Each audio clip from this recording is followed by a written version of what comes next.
दोस्तों, आज भी हम ऐसे समाज में जी रहे हैं जो पुरुष प्रधान है।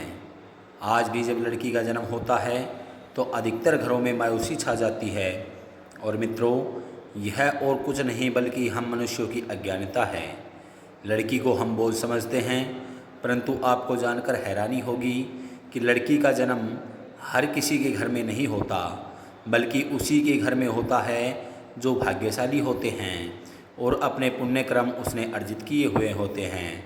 और आज हम आपको यही बताने जा रहे हैं कि भगवान कैसे घरों को लड़की का जन्म देने के लिए चुनते हैं, और वह कौन से पुण्य कर्म है जिसकी वजह से कोई भी इंसान बेटी का माँ या बाप बनता है।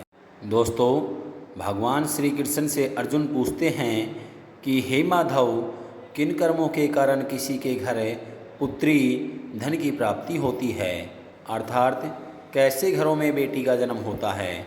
तब श्री कृष्ण ने अर्जुन से कहा, हे पार्थ, अगर किसी के घर बैठे ही भाग्य अच्छे होते हैं तो बेटियां सौभाग्य से, और जो भी स्त्री या पुरुष अपने पूर्व जन्म में पुण्य कार्य अर्जित करते हैं उन्हें ही एक बेटी के माता पिता होने का सौभाग्य प्राप्त होता है।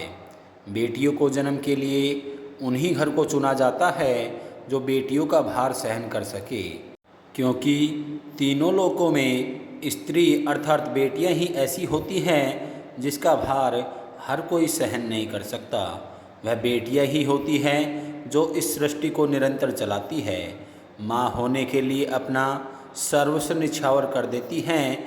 हे अर्जुन, जिस दिन इस सृष्टि में बेटियों का जन्म लेना रुक जाएगा, उस दिन धीरे धीरे इस सृष्टि का अंत हो जाएगा। मित्रों, भगवान श्री कृष्ण की इन बातों पर गौर किया जाए तो उनका कहना बिल्कुल सही है, क्योंकि बेटियां अगर नहीं होगी तो किसी का भी वंश आगे नहीं बढ़ सकता।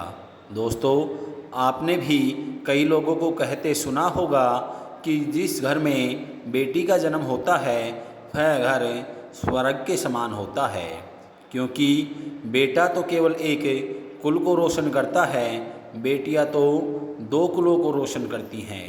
माता पिता के घर वह बेटी के रूप में अपने उत्तरदायित्व का निर्वहन करती हैं, तो ससुराल में आकर एक बहू के रूप में सारे कर्तव्यों का पालन करती हैं।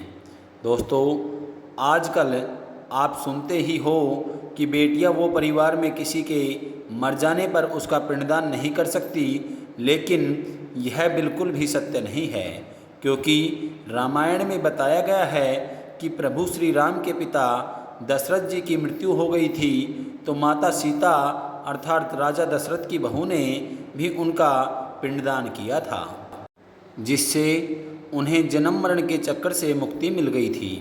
इतना ही नहीं, हिंदू धर्मशास्त्रों में बताया गया है कि बेटियां भी अपने पिता के नाम का पिंडदान कर सकती है। वहीं अगर ससुराल पक्ष में कोई पुरुष नहीं है तो इस स्थिति में बहू भी पिंडदान कर सकती है।